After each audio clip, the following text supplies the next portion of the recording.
ಈಗ ನಾವು ವಸ್ತುವಾಚಕ ನೋಡ್ತಾ ಹೋಗೋಣ.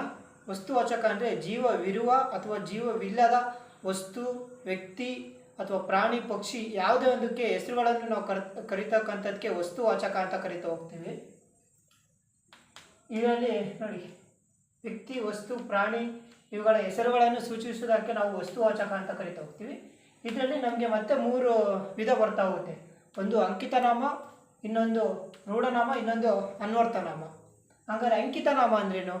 ಅಂಕಿತನಾಮ ಅಂದರೆ ನಾವು ಏನು ಹೆಸರಿಟ್ಟಿರ್ತೀವಲ್ವ ಅದನ್ನು, ಅಂದರೆ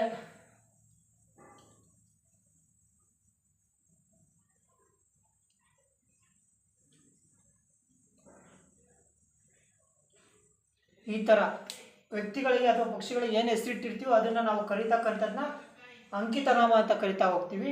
ಇದು ರೂಢನಾಮ. ರೂಢನಾಮ ಅಂತಂದರೆ ರೂಢಿಯಿಂದ ಬಂದಿರತಕ್ಕಂಥ ಹೆಸರುಗಳು, ಅಂದರೆ ಬೆಟ್ಟ, ಗುಡ್ಡ, ಆ ಥರ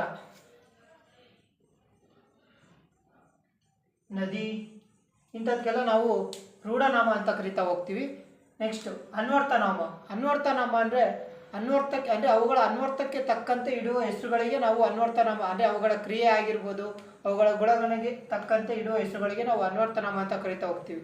ಹಾಗಾದರೆ ಅನ್ವರ್ಥನಾಮ ಅಂದರೆ ಯಾವ್ಯಾವ ಉದಾಹರಣೆ ನೋಡೋದಾದರೆ,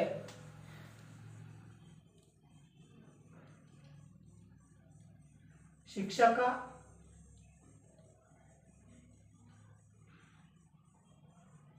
ಕುರುಡ, ಈ ಥರ ನೋಡಿ. ಅಂಕಿತನಾಮ ಅಂತಂದರೆ ನಾವು ಇಟ್ಟಿರ್ತಕ್ಕಂಥ ಹೆಸರುಗಳು. ರೂಢನಾಮ ಅಂದರೆ ರೂಢಿಯಿಂದ ಬಂದಿರತಕ್ಕಂಥದ್ದು.